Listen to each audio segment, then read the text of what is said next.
did, it's the same thing as the other one.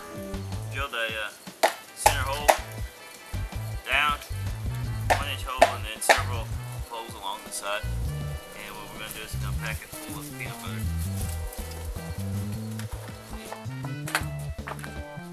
Alright, here you go. Let me get down here so y'all can see. Now we drilled the hole down in, packed it with peanut butter, and then packed it all around where it's coming out.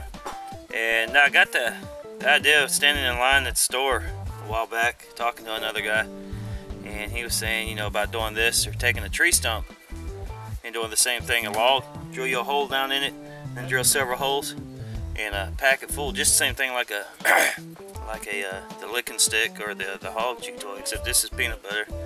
And he was saying it works pretty good with deer, that you just put this in your feeder pen or stick it out there, and they'll come out and they'll be chewing on it, gnawing on it and stuff. So there we go, we're going to try putting this out and see what's going. So this is a deer chew toy right there. Got to do the other side now.